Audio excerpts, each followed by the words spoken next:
In this beautiful state of Virginia, we believe the health opportunity of its residents is the top priority. Have you ever pondered the dance between economic vigors and community health? Have you ever wondered how material deprivation plays an important role in our well-being?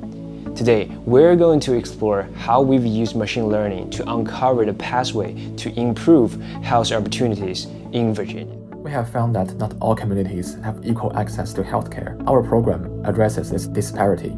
Our goal is to build a threshold-based policymaking framework that can provide actionable suggestions for improvement in specific features for any given census tract. Our dataset are from Virginia Department of Health Office of Health Equity with 20 features over 1,875 entries. After the data cleaning, we perform K-means clustering by firstly implement elbow method to determine the optimal number of our clusters, and then we fitted the K-means model with 3 clusters. Then we applied the so-called principal component analysis to reduce the dimensions to 2 for our visualization. The evident distinction between 2 clusters indicates our successful data groupings by the K-means algorithm. The clusters identified by K-means can reveal patterns or subgroups within the data. These patterns can inform how we might structure our neural network in the next few steps. Then we move on to the model selection part. We explore multiple regression methods including linear regression, decision tree, and random forest. At the end of the day, we choose random forest based on its lowest rooted mean square error across all 3 clusters. This algorithm will be used in our threshold-based policy-making framework. Besides random forest, we also implement a simple neural network specifically designed for regression tasks. You might be wondering, why don't we use a pre-trained model? Because most of the pre-trained models are designed for classification tasks. For a regression task, it is more common to just simply train a neural network from scratch.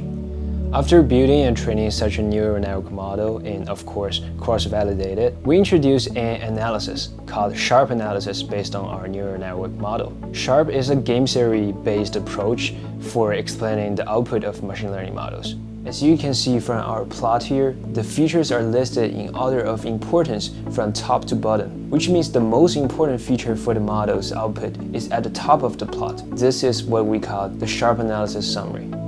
This plot is very important for our project because when we are making policy decisions, we are likely to encounter a situation where multiple features break the threshold at the same time. But we have to decide which feature is most needed to improve. With the help of SHARP analysis, we can easily achieve it. Alright, so far, we've talked a lot about how to predict health opportunity index. However, since the beginning of this project, our purpose has been helping communities improve their health conditions. Just predicting an index cannot do that.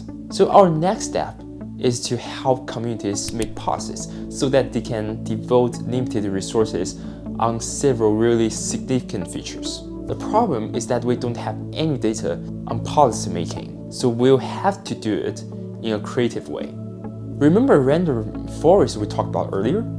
From that module, we can get health opportunity indexes partial dependence on other features. And if we plot them into graphs, we'll get this. And among them, we can see some outstanding graphs like this, where you can see a very steep slope in the middle. This means that if we improve on this feature, the health conditions of a community can improve a lot. So in this case, we'll just put the threshold at that place and tell a community leader, please at least surpass this threshold. In other cases, we can have a downward sloping curve, and in this case, a community should have a value on this feature less than the threshold. In some other cases, there might not be a very clear threshold.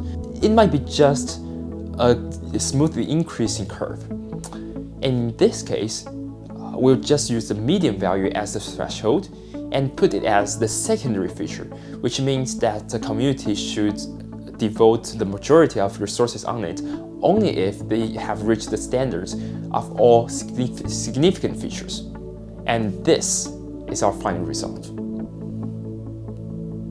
Our project isn't just the numbers and charts.